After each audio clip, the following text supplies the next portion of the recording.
शाम ढलते ही कुछ कहानियां पढ़ी नहीं जाती, वो जाग जाती हैं। कल्पना कीजिए बाहर अंधेरा उतर रहा हो, खिड़की के शीशों पर बारिश की बूंदें लगातार दस्तक दे रही हों और आप अकेले किसी पुराने कमरे में बैठे हों।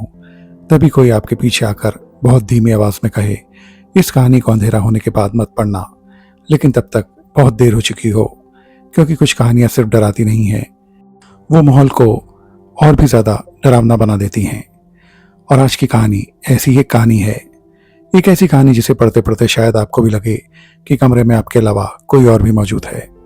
तो अगर बाहर शाम हो चुकी है और आप ये कहानी अकेले सुन रहे हैं, तो बेहतर होगा कि आप पीछे मुड़कर ना देखें। तो नमस्कार दोस्तों, आप देख रहे हैं कहानी अजब गजब स्टोरीज फॉरएवर। वो करीब 5 लोग थे। स्विट्जरलैंड में ग्रेट सेंट बर्नार्ड की पहाड़ी चोटी पर एक कॉन्वेंट बना हुआ था। उसके बाहर एक बेंच पर 5 कुरियर बैठे थे। वो सामने दिखाई दे रही ऊंची ऊंची पहाड़ियों को देख रहे थे। डूबते सूरज की लाल रोशनी में पहाड़ ऐसे लग रहे थे मानो उन पर किसी ने लाल गुलाब की वर्षा कर दी हो। ये तुलना मेरी नहीं थी, ये बात सबसे मोटे कुरियर ने कही थी, जो जर्मन था। मैं दर्शकों को बताना चाहता हूँ कि कुरियर्स कौन होते थे। कुरियर्स वो लोग होते थे जो अमीर बिजनेसमैन या ट्रैवलर्स के साथ रहते थे, उनकी एक तरह से हेल्प के लिए और उनको गाइड करने के लिए और उनके हर तरह के छोटे मोटे काम करने के लिए उनको कुरियर्स कहा जाता था। आजकल के कुरियर्स की तरह नहीं जो पैकेट को एक जगह से दूसरी जगह पहुंचाते हैं, ये वो वाले कुरियर्स नहीं थे। आगे बाकी लोगों ने उसकी बात पर उतना ही ध्यान दिया जितना उन्होंने मुझ पर दिया। मैं कॉन्वेंट के दरवाजे के दूसरी तरफ एक बेंच पर बैठा था। मैं भी उनकी तरह सिगार पी रहा था और लाल होती बर्फ को देख रहा था। वहीं पास में एक अकेला शेड भी था। वहां उन यात्रियों के शव रखे जाते थे जो देर से पहुंचने के कारण बर्फ में दबकर मर जाते थे। इतनी ठंड थी कि उनके शव सड़ते नहीं थे, बल्कि धीरे धीरे सूख जाते थे। हम देखते रहे और थोड़ी ही देर में पहाड़ों पर सूरज की आखिरी लाल रोशनी भी गायब हो गई। पहाड़ फिर से पूरी तरह सफेद दिखाई देने लगे। आसमान गहरा नीला हो गया और हवा तेज चलने लगी। ठंड भी अचानक बहुत बढ़ गई। 5 कुरियर ने अपने मोटे कोट के बटन बंद कर लिए। ऐसे समय में कुरियर से बेहतर किसी की नकल नहीं की जा सकती, इसलिए मैंने भी अपने कोट के बटन बंद कर लिए। डूबते सूरज की रोशनी में पहाड़ों का वो नज़ारा इतना शानदार था कि 5 कुरियर कुछ देर के लिए बिल्कुल चुप हो गए। वो सचमुच ऐसा नज़ारा था जिसे देखकर इंसान की बातें रुक जाएं। लेकिन जैसे ही पहाड़ों से सूरज की रोशनी पूरी तरह गायब हुई, 5 ने फिर से आपस में बातें करना शुरू कर दिया। हालांकि उनकी बातें मुझे सुनाई नहीं दे रही थी। उनकी पिछली बातचीत के बारे में मुझे कुछ पता नहीं था। सच तो यह कि मैं कॉन्वेंट के ट्रैवलर्स पार्लर में बैठे उस अमेरिकी सज्जन से अलग ही नहीं हो पा रहा था। वो आग की तरफ मुंह करके बैठे थे और मुझे उन सारी घटनाओं के बारे में बता रहे थे जिनकी वजह से माननीय अनानियास डॉजर ने हमारे देश में डॉलर की सबसे बड़ी कमाई में से एक की थी। तभी स्विस कुरियर ने फ्रेंच में कहा, हे भगवान, अगर आप प्रेतों की बात कर रहे हैं तो मैं ये नहीं मानता कि किसी बुरे शब्द को फ्रेंच में बोल देने से वह अपने आप मासूम या सभ्य बन जाता है, जैसा कि कुछ लेखक मानते हैं। फिर जर्मन कुरियर ने कहा, लेकिन मैं भूतों की बात नहीं कर रहा हूँ। स्विस ने पूछा, तो फिर किस चीज़ की बातें कर रहे हो? जर्मन ने कहा, अगर मुझे खुद पता होता कि किस चीज़ की बात कर रहा हूँ तो शायद मुझे इसके बारे में और भी बहुत कुछ पता होता। मुझे उसका जवाब अच्छा लगा और मेरी उत्सुकता और बढ़ गई, इसलिए मैं अपनी बेंच के उस कोने में खिसक गया जो उनके सबसे करीब था। फिर कॉन्वेंट की दीवार से पीठ टिकाकर बैठ गया। मैंने ऐसा दिखाया जैसे मैं उनकी बातों पर ध्यान ही नहीं दे रहा हूँ, लेकिन असल में उनकी हर बात साफ साफ सुन रहा था। जर्मन ने जोश में कहा, बिजली कड़कने जैसी बात। सोचिए, कोई आदमी अचानक आपसे मिलने वाला हो, आपको उसके आने के बारे में कुछ भी पता ना हो, फिर भी किसी अनदेखे संदेश की तरह उसके आने का ख्याल पूरे दिन आपके दिमाग में घूमता रहे। आप इसे क्या कहेंगे? मैं आगे बोला, मान लीजिए आप फ्रैंकफर्ट, मिलान, लंदन या पेरिस जैसी भीड़ भाड़ी वाली सड़क पर चल रहे हैं। तभी आपको लगता है कि सामने से गुजरने वाला कोई अजनबी आपके दोस्त की तरह दिख रहा है। फिर एक और अजनबी आता है, वो भी आपके दोस्त की तरह दिख रहा है। धीरे धीरे आपको एक अजीब सा एहसास होने लगता है कि आप जल्द ही अपने दोस्त से मिलने वाले हैं। और फिर अचानक सच में वो दोस्त आपके सामने आ जाता है, लेकिन आपको ये पता नहीं लगता कि वो आपका दोस्त नहीं बल्कि एक प्रेत है। आप इस अजीब घटना को क्या कहेंगे? अनोखी बात, स्विस और बाकी तीनों ने धीरे से कहा। जर्मन हंसा, अनोखी? अरे ऐसी बातें तो बहुत आम हैं, जैसे ब्लैक फॉरेस्ट में चेरी और नेपल्स में मैक्रोनी। नेपल्स की ही बात याद आ गई। एक बार ताश की पार्टी में बूढ़ी मार्केसा सेजनिमा अचानक चीख उठी, ओह, स्पेन में मेरी एक करीबी दोस्त मर गई है। मैंने अपनी पीठ पर उसका ठंडा स्पर्श महसूस किया है और हैरानी की बात यह थी उसी वक्त उनकी करीबी दोस्त सचमुच मर गई थी। अब आप इसे क्या कहेंगे? जर्मन कुछ नहीं बोला, बस सिगरेट पीता रहा और हंसता रहा। फिर बोला, मैं उन चीज़ों की बात कर रहा हूँ जो सचमुच होती हैं। भूत प्रेतों के बिना भी दुनिया में बहुत अजीब घटनाएं होती हैं। अरे जियोवानी बैप्टिस्टा, तुम अपनी अंग्रेज दुल्हन वाली कहानी सुनाओ ना, वो कितनी रहस्यमयी है, बताओ वो क्या है।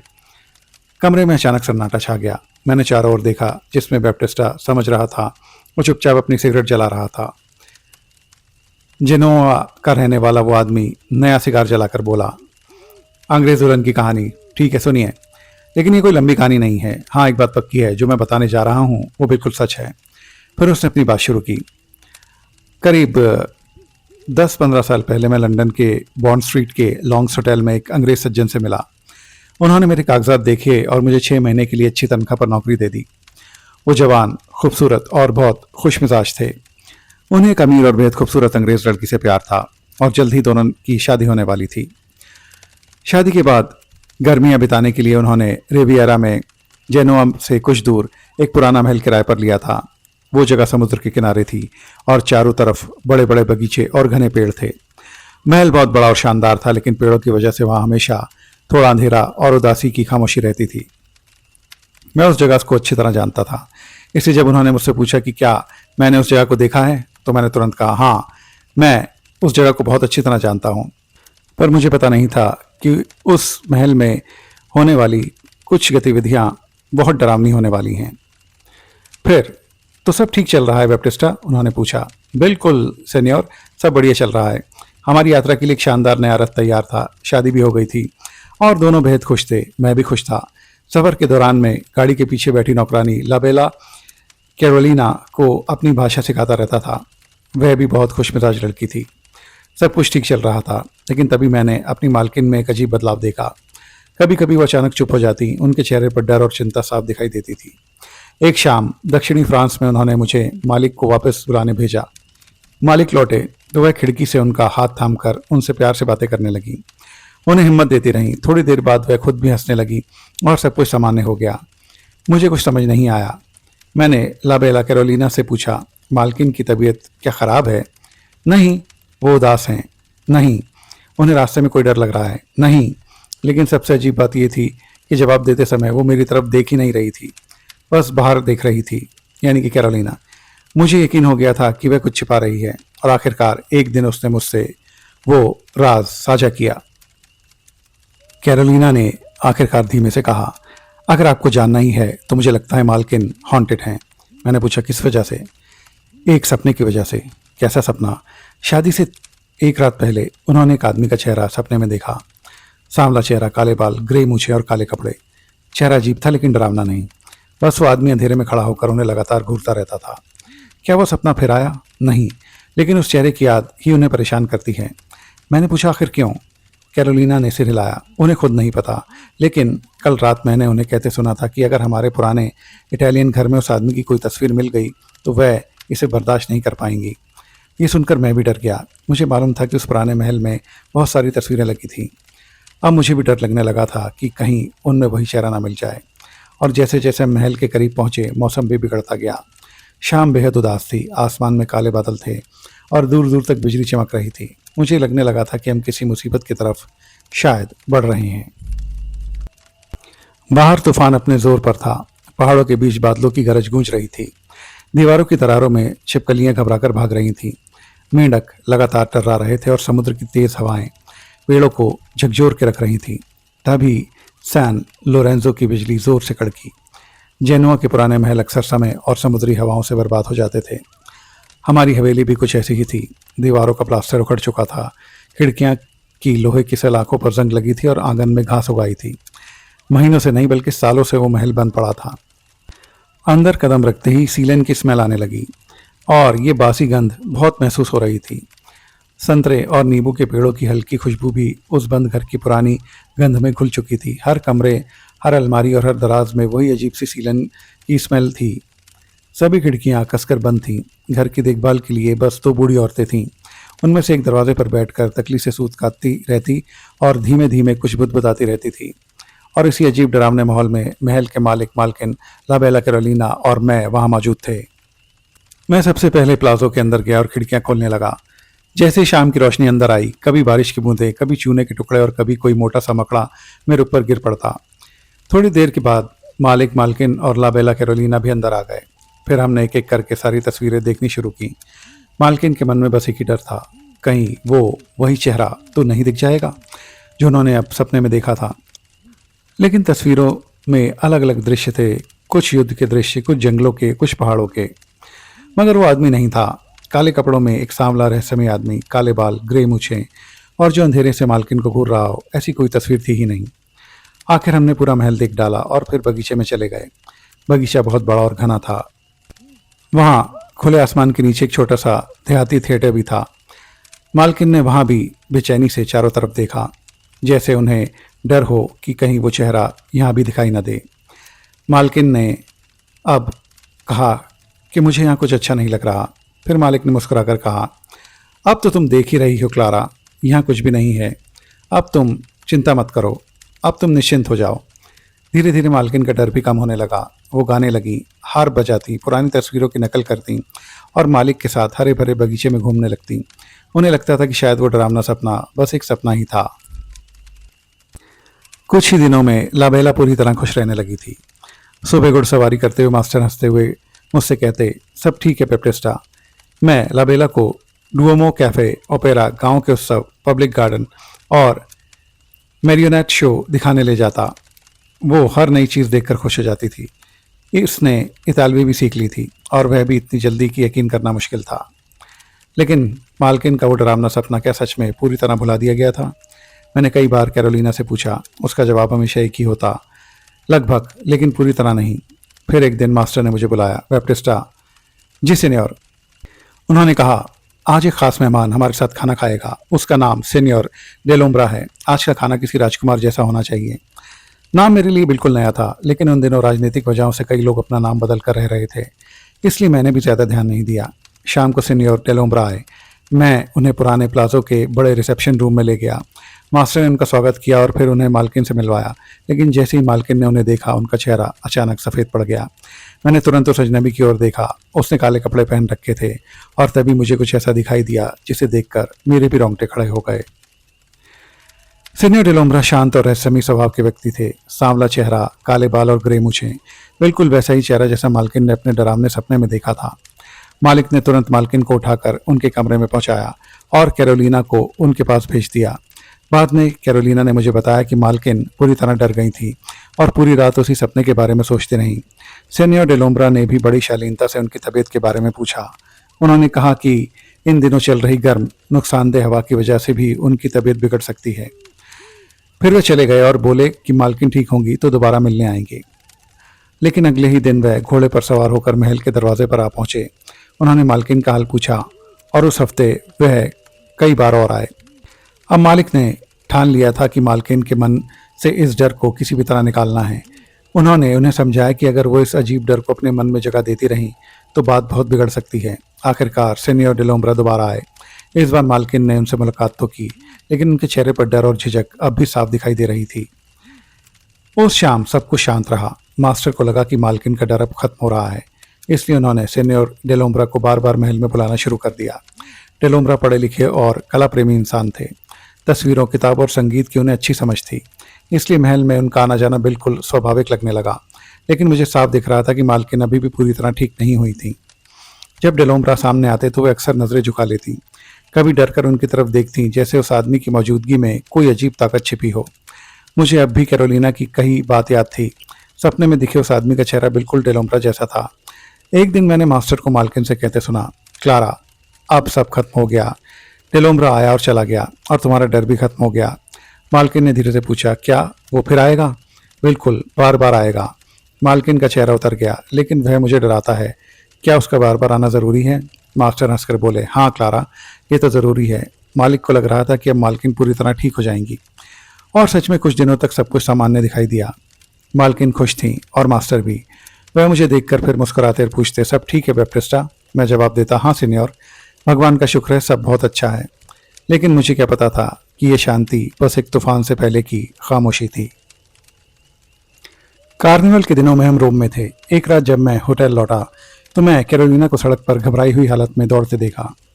मैंने पूछा, कैरोलिना क्या हुआ? वे रोते हुए बोली, बैप्टिस्टा, मेरी मालकिन वो गायब हो गई हैं। सुबह मालिक बाहर गए थे और मालकिन ने रात भर की तकलीफ के कारण आराम करने की बात कही थी, लेकिन शाम को जब मालिक लौटे तो कमरा अंदर से बंद था। दरवाज़ा तोड़कर देखा गया मगर मालकिन वहाँ नहीं थी। कैरोलिना रो रोकर बुरी तरह टूट गई। आखिर वह मेरे हाथों में बेहोश होकर गिर पड़ी। मालिक भी जैसे बदल चुके थे। उनका चेहरा, आवाज़, सब कुछ अजनबी सा लग रहा था। उन्होंने मुझे गाड़ी में बैठाया और हम रात के अंधेरे में सुनसान रास्तों से निकल पड़े। सुबह एक पुराने डाकघर पर हमें पता चला कि आसपास के सारे घोड़े कई घंटे पहले ही अलग अलग दिशाओं में भेजे जा चुके थे। और ये काम किसने करवाया था? सेनियोर डेलोम्ब्रा ने। वो आदमी जो कुछ देर पहले गाड़ी से वहाँ से गुजरा था, और उसके साथ एक डरी सहमी अंग्रेज महिला भी बैठी थी। इसके बाद उस महिला का कोई सुराग कभी नहीं मिला, और यही बात इस पूरी कहानी को और भी रहस्यमय बना देती है।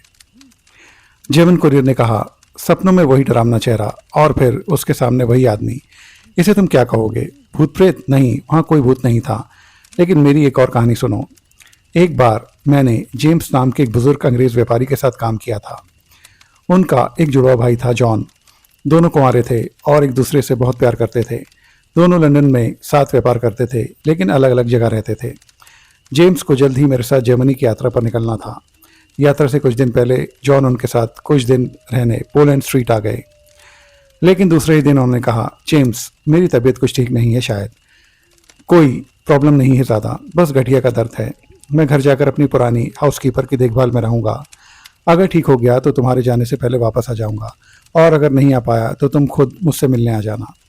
जेम्स ने हामी भर दी। दोनों भाइयों ने हमेशा की तरह दोनों हाथों से एक दूसरे का हाथ थामा और जॉन अपनी पुरानी गाड़ी में बैठकर घर से निकल गए।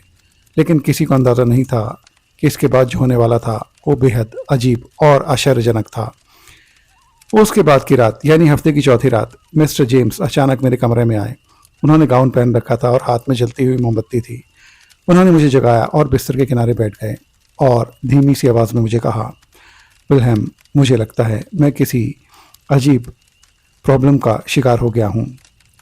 उनका चेहरा बेहद गंभीर था। फिर बोले, अभी अभी मैंने अपने भाई जॉन का साया देखा है। ये सुनकर मेरे शरीर में सिरन दौड़ गई। जेम्स ने बताया, मैं बिस्तर पर बैठा था और मुझे नींद नहीं आ रही थी। तभी जॉन सफ़ेद कपड़ों में मेरे कमरे में आया। उसने मुझे गौर से देखा, फिर मेज़ पर रखे कागज़ों को देखा और वापस मुड़कर मेरे पास से गुजरता हुआ कमरे से बाहर चला गया। कुछ पल रुककर उन्होंने कहा, विल्हेम, मैं पागल नहीं हूँ, मैंने सच में उसका भूत देखा है। लेकिन मेरे मन में एक सवाल घूम रहा था कि आखिर अगर वो जॉन का प्रेत नहीं था तो फिर जेम्स ने किसे देखा था? मैंने तुरंत कपड़े पहने और जेम्स से कहा कि घबराने की ज़रूरत नहीं है। तभी अचानक सड़क की तरफ वाले दरवाजे पर ज़ोर ज़ोर से दस्तक और घंटी की आवाज़ आने लगी। हम लोग खिड़की तक गए। नीचे एक आदमी खड़ा था। उसने पूछा, क्या आप मिस्टर जेम्स हैं? हाँ साहब, मैं आपके भाई जॉन का आदमी रॉबर्ट हूँ। उनकी हालत बहुत ख़राब है। उन्हें डर है कि शायद वे बचेंगे नहीं और वे आपसे मिलना चाहते हैं। गाड़ी बाहर खड़ी है, कृपया तुरंत चलिए। जेम्स मेरी तरफ देखा। विल्हेम, ये बहुत अजीब है, तुम भी मेरे साथ चलो ना। हम तुरंत निकल पड़े। घोड़े इतनी तेज़ी से दौड़ रहे थे कि कुछ ही देर में हम जॉन के घर पहुंच गए। जर्मन कुरियर ने कहा, आप ध्यान से सुनो, क्योंकि आगे जो हुआ मैंने खुद अपनी आंखों से देखा है। मैं जेम्स के साथ जॉन के कमरे में पहुंचा। जॉन बिस्तर पर लेटे थे। उनके पास उनकी बूढ़ी हाउसकीपर और कुछ दूसरे लोग मौजूद थे। और जैसे ही जॉन ने कमरे में जेम्स को देखा, वह उसे उसी तरह घूरने लगे, बिल्कुल वैसे ही जैसे जेम्स ने कुछ घंटे पहले अपने कमरे में दिखाई दी उस सफ़ेद आकृति को देखा था। लेकिन जैसे ही जेम्स अपने भाई के बिस्तर के पास पहुंचा, वो धीरे से उठा और उसकी आंखों में देखते हुए बोला, जेम्स, तुमने मुझे आज रात पहले भी देखा है और तुम ये बात अच्छी तरह से जानते हो। इतना कहकर उनकी मृत्यु हो गई। जर्मन कुरियर की कहानी खत्म हुई, लेकिन वहाँ अचानक सन्नाटा छा गया। मैंने देखा तो पांचों कुरियर वहाँ से जा चुके थे। वहाँ पर इतनी खामोशी छा गई थी जैसे वो पहाड़ों के बर्फीले तूफान में कहीं गायब हो गए हों।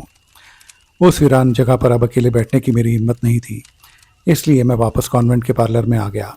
वहाँ अमेरिकी सज्जन मेरा इंतज़ार कर रहे थे। मेरे आते ही उन्होंने कॉफ़ी का ऑर्डर दे दिया।